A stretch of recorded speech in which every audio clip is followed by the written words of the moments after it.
Now let's take a look at making those study notes which I've talked about. So making study notes is really important, and if it's something that you haven't already started doing, it's a really good time to start now. So firstly, study notes are written out in full with subheadings. So they're not dot pointed, rather they're almost like essays under subheadings. They're typed out and they're probably between 5 and 50 pages. Anywhere. This is obviously going to depend on how much you have to say, how much time you have to spend on these notes. So the individual student has to choose. You can use color coding, highlighting, and post-it notes to make your notes easier to read.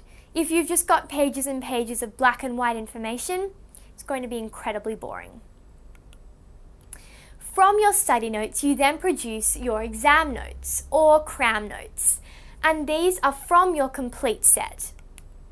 This is going to include the specific material that you need for exams, so things like essay plans, quote lists, techniques, and also your thesis statement. Thirdly, you're going to be including your flashcards. Now, flashcards are going to include things like quotes, techniques, keywords. And these are a great tool for memorizing.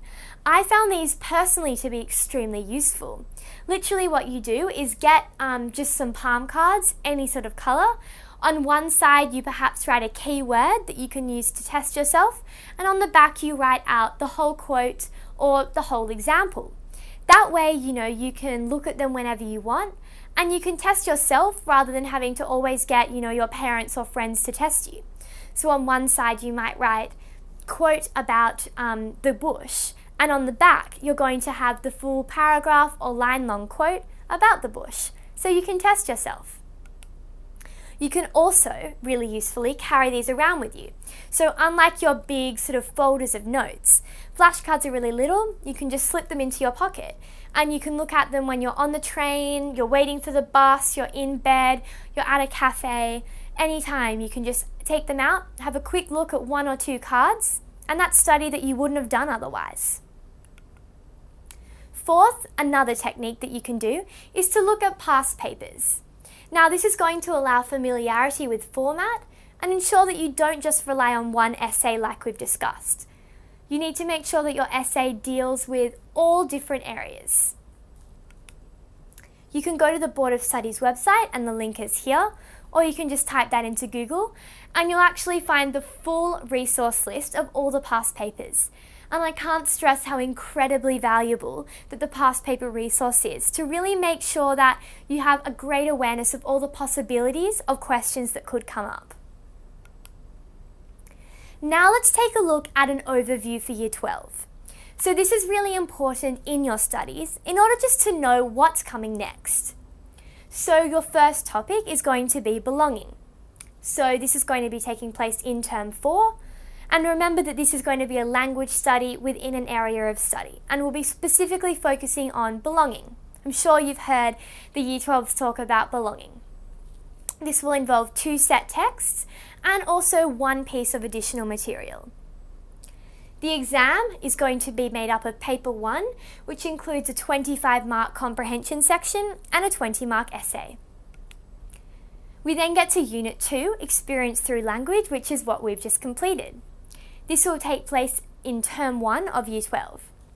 This is Module A, Experience Through Language, and it's going to be either Australian Voices or Australian Visions. Your text will be 1 set text and also 1 piece of additional material. And your exam will be made up of a 20-mark essay, which is taking place in Paper 2. Your third topic is called Text and Society. Now this is taking place in Term 2. This topic is Module B and includes Text and Society, either academic English or living and working in the community. This, rather than having specific texts, will ask you to develop a portfolio of sample materials. Don't stress too much about this now. These are all things that you'll definitely come to be familiar with. It's just a good idea to have these in the back of your mind. This exam will include a writing task of 20 marks in Paper 2. Term 3 will be your 4th topic of the listening paper. Now again, there are no set texts for the listening paper. Instead, the listening paper is worth 15 marks and it's going to be testing your skills with listening to specific texts.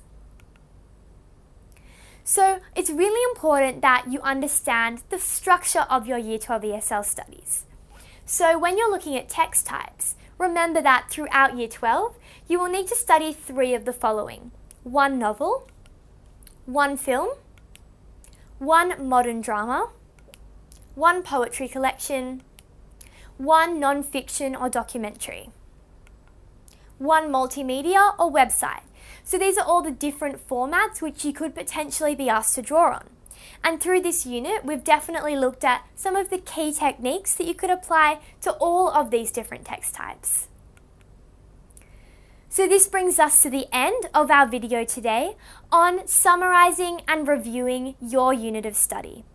It's really important to remember that once you've reached the end of a unit, you don't just leave things there. Summaries, revision, and study notes are incredibly important to ensure that ideas stay fresh in your mind and that you're prepared for the Year 12 that's coming up. So by using these specific techniques and checklists which we've looked at, you can start to develop a set of study notes, flashcards, and exam notes which you can use to help your study preparation leading up to both your Year 11 exams and your Year 12 endeavours.